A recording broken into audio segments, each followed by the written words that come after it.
Hi everyone. So my name is Zeeno Chefu. I married into the Chefu family, but I'm actually from the Faku family. We are four girls, of which I am first. And I just decided, you know what, let me do this. Life is so short. I lost my dad last year. He was the last person I thought I'd lose so early in life. I really expected him to live for a longer time, at least until I did everything I wanted to do for him and achieve everything that I needed to achieve. Unfortunately, he died, but we'll talk about that another time, maybe during a grief session. But I've always just been this person that loves sharing with others, especially using my own life lessons, right? I believe that God has called me for a very special purpose, and I haven't been living that to the best of my ability. And, you know, as we've seen when COVID came, everything just became messy. It just started being like this. It was just, you know what I mean? We've just been, used to this.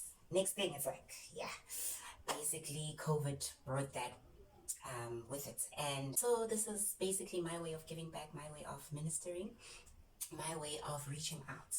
So I'll be speaking a lot on my own experiences, and I hope that through my experiences, through my life stories, you can learn something that you can apply in your life and actually help others.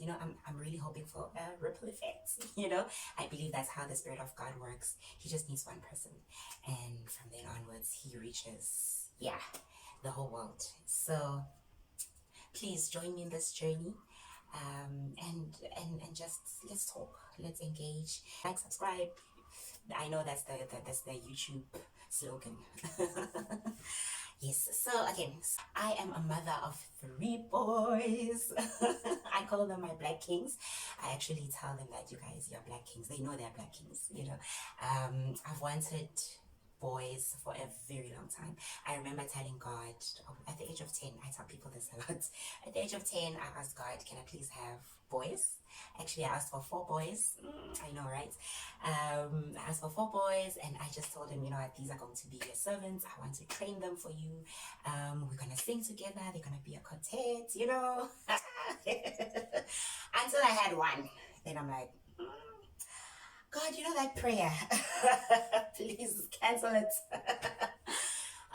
So, God in His wisdom, He answered my prayer. But I asked Him after the third one. The third one is a surprise, it was a gift.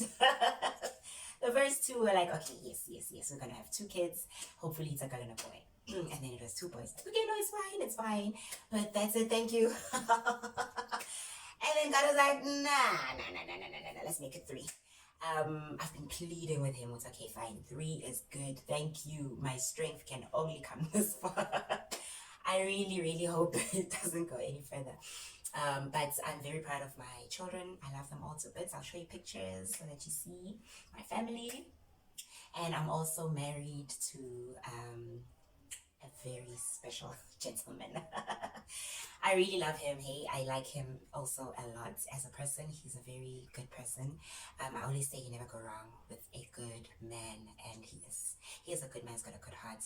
That doesn't mean he's perfect. Sometimes I want to just look behind him. Of course, not here, but like because sometimes but because I love him so much and I respect him, that is the important part. I really respect him. I don't speak to him anyhow.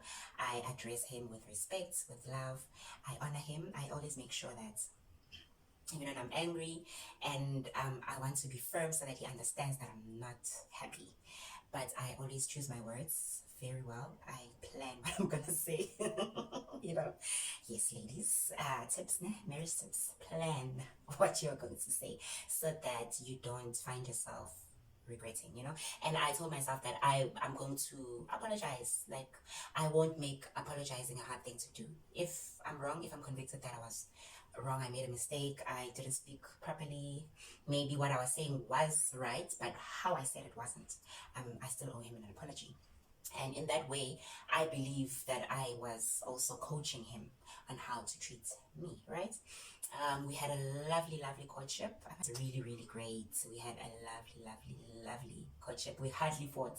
You know, when we fought, it was really difficult. We didn't know how to fight because we didn't fight at all. You know, so it was really, really great. We were together for about 3.5 years before we got married. And 2 of those years we spent apart. So we were countries apart. He was studying in Zimbabwe, studying theology, and I was this side in South Africa. That's basically my home. I'm born and bred in Gauteng. Guys, there are some of us who are born and bred in Gauteng, okay? We are not here just to go duga at the end of the year. No, we stay in Gauteng. We grew up there, and we are not bad influences. We're actually good people. You know the stories that you hear in villages, and they're like, "Hey, Gauteng, umntanam, irhauta, uzawumoshakala." Come on, not always like that. You know, you just have to choose your friends wisely. You choose your path wisely. You know. So when I met my husband, I had been single for some 3 years. It was such a tough time. I struggled with myself. I didn't think I was beautiful enough. I didn't think I was attractive, basically. You know, I didn't understand why were the guys not approaching me? What's wrong with me? And there would be people, but it wouldn't materialize into something solid. And I just basically thought, what, love just doesn't love me. It's just clearly doesn't love me, and I am really, really, really ready for love. I really felt I'm ready. That time I'm in tertiary, being bitten by the courses. Yeah, that is another story. Wow, but specifically, I met him in mission court. So it was a missionary space. I was a missionary at the time, but I couldn't go to a mission. I can't remember what I was busy with. So what would happen is there would be a conference, like for a weekend, to kind of prepare for the mission. So it will just be the spiritual uplifting programs, and we'd have morning manna, morning worship services early in the morning, 6 o'clock. We'd have devotions, music. It was just beautiful. And classes, I really enjoyed those. It was like Bible classes where you engage in different topics. You split into small groups, and then you learn. Oh, it was beautiful. So on the Sabbath of that conference, Sabbath being Saturday, we had church, right? So I was that girl, chorus stepping. Okay, that's not the song, but basically, yeah. And unbeknownst to me, someone is watching. You see, when you work for the Lord, somebody somewhere is watching. And can I tell you, I was looking elsewhere. I was trying to get this other guy's attention, thinking would make a great couple. And he was just not giving me much attention. It was really hard for me at that time, because I really wanted something to work. I also specifically remember in the afternoon of that day when everyone was socializing, I just had some time alone, and I was just praying to God, like, God, wherever my husband is right now, please just tell him I'm thinking about him, and it's so funny, I'm sure the angels are just eating popcorn and looking at our lives like, hey girl, if only you knew he's right here. He is right here. I wish I knew. Hey, I wouldn't have been so worried and so downcast. I wish I knew. And I just had a glimpse of him. He came to my table during lunchtime. I was sitting with my friends.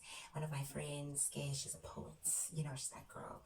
So everybody knows her, because she's just that girl. And so this gentleman came to her, and I thought he was going to greet us. I think he was a bit shy. So I was looking at him, expecting him to say hi and then speak to her. But instead he went to her, but he was looking at me. So I'm like, okay, maybe I'm scaring him a little bit. Let me continue with the conversation so that he can be free to speak to her. Kanti! Hey! Heaven things. Kanti, that is my man. So we met later, much later, but he spoke to me on Facebook. He sent me a request, and he's like sent me an inbox. So when he kind of reminded me who he was, I thought, let me not be rude to my friend's friend. I didn't know what they were. So I engaged him.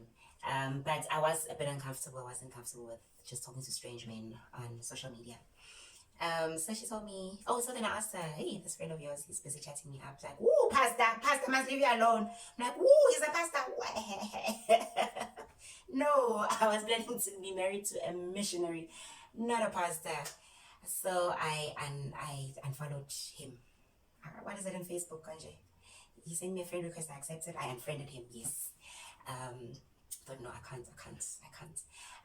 But long story short, a friend of mine just said, no man, give him a chance. He's such a nice guy. He actually deserves a girl like you. So she knew him. Actually, he was almost an ex of hers. They almost were in a relationship, but because of complications, they weren't. I love her so much. She's a good friend. She didn't close channels for me. So from that time onwards, we continued talking. Actually asked me to pray with him, pray and fast with him.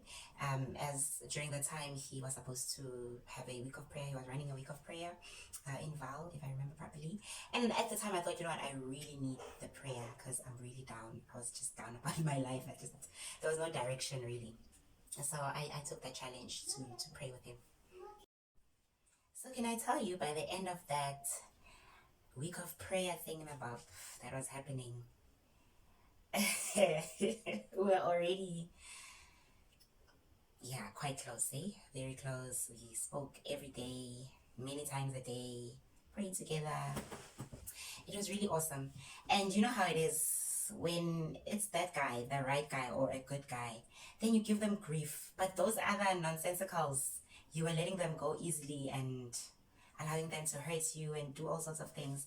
But the right guy is the one you give a tough time to. So I turned down his proposal twice. When I say proposal, it's just dating, guys, not the other one. But twice before we officially became a couple. But I'm glad we had that journey before being official because it showed me that God was in this. There were so many signs. He's so faithful. Your God is faithful. The Holy Spirit speaks to us, guys. We just decide not to listen. He really, really, really speaks. He gives you all the flashlights. Danger ahead if you're with the wrong person. And even when you're with the right person, he shows you, he tells you. I always just share that there's just this one thing that I keep using to see if we're still in sync. And that's usually when we are not in an okay space. I would pray to God about it, especially when I can see that we're just not, he's not hearing me, and maybe I'm not hearing him also, and we're just not gelling. And this problem is just continuing without any solution. And the last thing we want is to lose each other, right? Well, at least me. I don't want to, at the time I would say, no, I don't want to lose him. And it started from that time, that period before I said yes. I gave him time. It was like a testing time. So during that testing time, we had a bit of a glitch. And I prayed, I was praying this side, and I guess he was praying that side. And it was funny what I was saying to God. He came back that evening and said it to me. I was like, oh, what? Is that possible? Clearly it is, eh?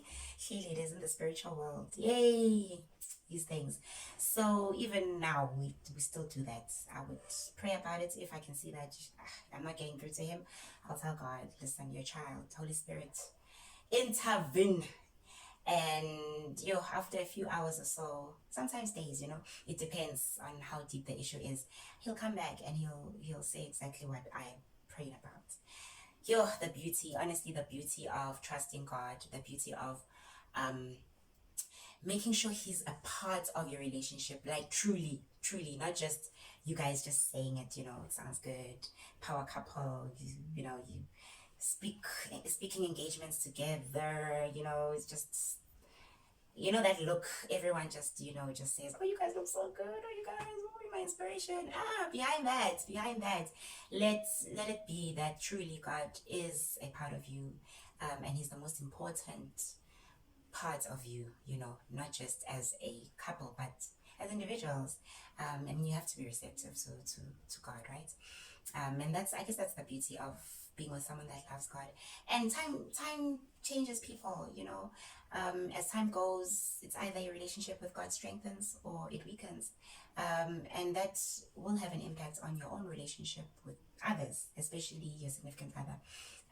And you need to be able to pray for the other when you see that, actually, I know they are going through a, a, a very deadly time. And I'm saying deadly because if you lose your connection with heaven, it's deadly. It's deadly.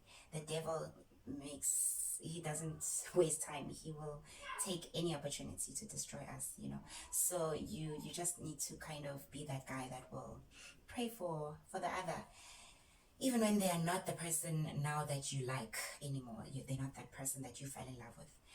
But because you're committed to them, you're committed to this thing you guys are in together. Obviously, there are many other factors, and I acknowledge that that come to play. So, but I'm just saying, on surface level, all things equal, basically. Yeah. So basically, I think for this segment, it was an introduction into me. I hope you like me. But also just a brief, in-depth intro into who I am, especially my love life, right?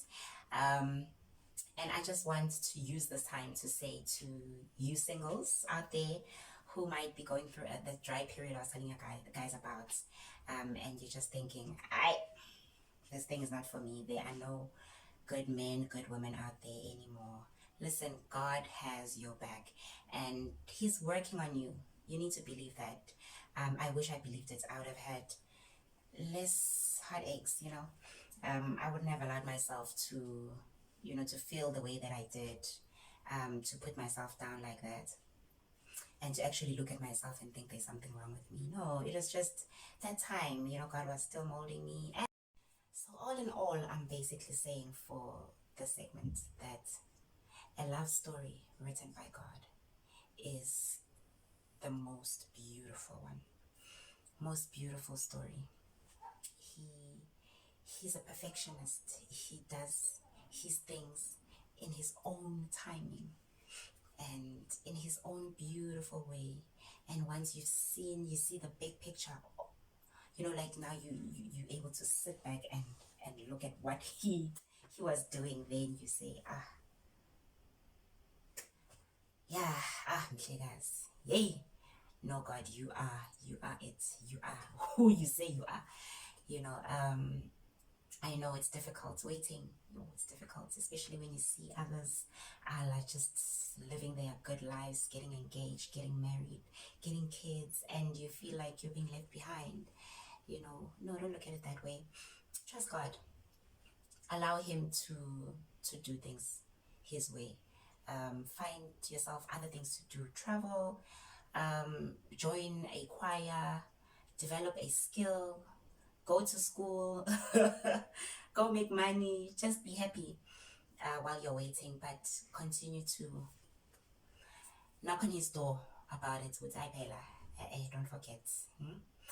I'm still waiting, and He loves us so much that He'd do anything for us. Oh, guys, I heard the sermon this past Sabbath. This guy was like, that story of Joshua, where they were in battle and they needed he needed more time, so he asked God to prevent the sun from setting. And at the time, according to their knowledge, their scientific knowledge, they didn't know that it's actually the earth that is rotating around the sun. The sun is actually standing still. So he didn't really know what he's asking for, but God knew. And get this, God stopped the earth. I'm gonna look for that chapter for you guys, and I'll write it on the description so you actually go and read that story. God stopped the earth from moving. stop the whole earth. Hey, hey, just to honor one of his children's prayers. So if God can stop the earth from what is your love life, guys? Yeah, what is your love life? What is your career? What is your journey? What are these things, these small things we are crying about right now? He can do it. He can do it.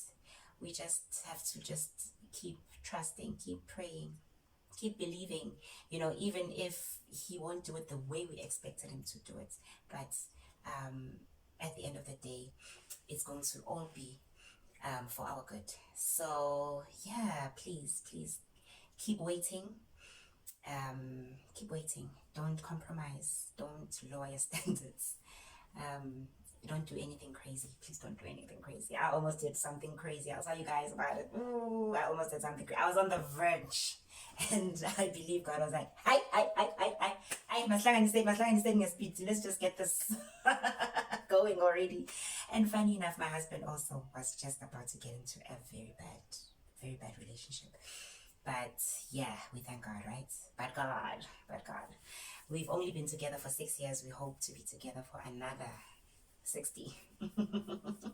Trusting God to lead us in this journey. But you know what? We will journey it together. I'll keep sharing what I've learned in my journey. Hopefully it will help you with yours. And not only love life, but motherhood. I'm so passionate about motherhood. I am so passionate about mothers. I'm going to be talking about different things that I've learned, some tips. First time mothers, second time mothers, third time mothers can pick up, right? We can talk about anything you want, just let me know. But we're also going to be on the spiritual side. But anyway, even if it's not just one way spiritual, whatever I talk about, there's always God. That's just who we are, guys. If you're a Christian, God is in everything you do. There's no room in your life where God is not king. If there is, then surrender it to him today. That is it from us, from me and my family. They've given me a bit of time to talk to you guys. I'm grateful. I hope I'll be able to do many of these going forward. Mwah! Love you guys.